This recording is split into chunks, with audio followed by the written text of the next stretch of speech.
Let's mic, देश का मिजाज, वेस्ट।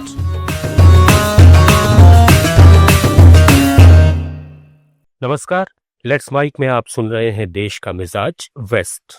महाराष्ट्र के राज्यपाल सीपी राधाकृष्णन ने उपराष्ट्रपति बनने के बाद अपने पद से इस्तीफा दे दिया है। इसे देखते हुए गुजरात के राज्यपाल आचार्य देवव्रत को महाराष्ट्र का अतिरिक्त प्रभार सौंपा गया है। आचार्य देवव्रत 2019 से गुजरात के राज्यपाल हैं। इससे पहले वे 2015 से 2019 तक हिमाचल प्रदेश के राज्यपाल रहे। उनके पास इतिहास और हिंदी में मास्टर्स, योग विज्ञान में डिप्लोमा और नेचुरोपैथी में डॉक्टरेट की डिग्री है। वे वैदिक मूल्यों और प्राकृतिक खेती को बढ़ावा देने के लिए भी जाने जाते हैं।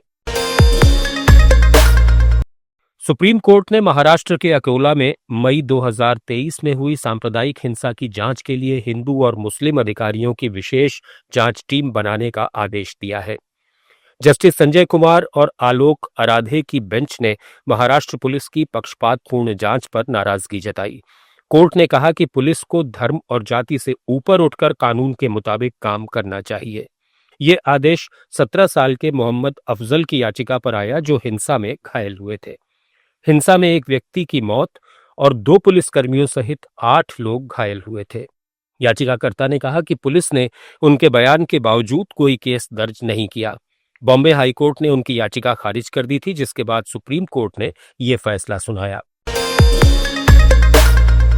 महाराष्ट्र में कपास किसानों को राहत देने के लिए भारत सरकार की agency cotton corporation of India ने कपास किसान मोबाइल ऐप लॉन्च किया है। इसके जरिए किसान घर बैठे ही ऑनलाइन रजिस्ट्रेशन, स्लॉट बुकिंग और पेमेंट ट्रैकिंग कर सकेंगे। जिला उपनिबंधक डॉक्टर प्रवीण लोखंडे ने किसानों से अपील की है कि वे 30 सितंबर तक ऐप पर रजिस्ट्रेशन जरूर कर लें। ये ऐप गूगल प्ले स्टोर और एप्पल ऐप स्टोर से डाउनलोड किया जा सकता है।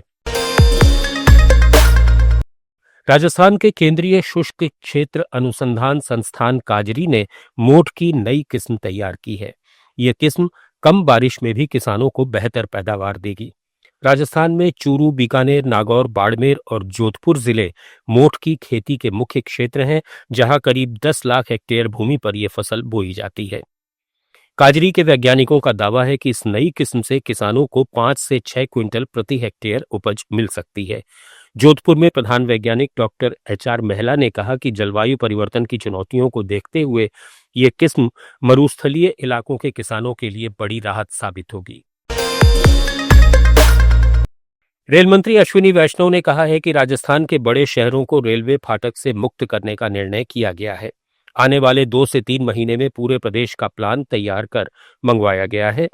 जयपुर आए वैष्णव ने कहा कि दिल्ली से जैसलमेर के लिए एक ओवरनाइट गाड़ी चलाने का प्रयास किया जा रहा है। इस दौरान रेल मंत्री ने खातीपुरा रेलवे स्टेशन स्थित इंटीग्रेटेड कोच परिसर और रेल कोच रेस्टोरेंट का निरीक्षण भी किया। क्रिकेटर से सांसद बने यूसुफ पठान को गुजरात हाईकोर्ट ने वडोदरा के जमीन विवाद में उनकी याचिका खारिज कर दी है। अब वडोदरा नगर निगम कार्रवाई की तैयारी में है और बुलडोजर एक्शन की आशंका जताई जा रही है। यूसुफ पठान का वडोदरा के कंदलला इलाके में शुभम पार्टी प्लॉट के पास 978 वर्ग मीटर जमीन पर कब्जा बताया जाता है। निगम ने अतिक्रमण हटाने का नोटिस दिया था, जिसे उन्होंने हाईकोर्ट में चुनौती दी थी, लेकिन अदालत ने निगम के पक्ष में फैसला सुनाया। गुजरात विधानसभा ने कारखाना गुजरात संशोधन विधेयक बहुमत से पारित कर दिया है। अब कारखानों में कार्यपाली 9 घंटे से बढ़ाकर 12 घंटे कर दी जाएगी। महिला कर्मचारियों को रात 7 से सुबह 6 बजे तक नाइट शिफ्ट में काम करने की अनुमति मिलेगी, लेकिन केवल उनकी सहमति और सुरक्षा इंतजामों के साथ। साप्ताहिक कार्यसीमा 48 घंटे ही रहेगी और लगातार 6 घंटे काम करने के बाद आधा घंटे का विश्राम अनिवार्य होगा। उद्योग मंत्री बलवंत सिंह राजपूत ने इसे निवेश और रोजगार बढ़ाने का कदम बताया। वहीं कांग्रेस और आम आदमी पार्टी ने इसे मजदूरों के शोषण वाला कदम करार दिया। कांग्रेस विधायक जिग्नेश मेवाणी ने चेताया कि लंबे काम के घंटे श्रमिकों के स्वास्थ्य पर बुरा असर डालेंगे। देश का मिजाज में फिलहाल इतना ही। बने रहिए लेट्स माइक के साथ। आप सुन रहे थे let's mic more than radio. Follow कीजिए हमें हमारे सोशल मीडिया प्लेटफॉर्म्स पर। आप सुन रहे थे let's mic more than radio. Follow कीजिए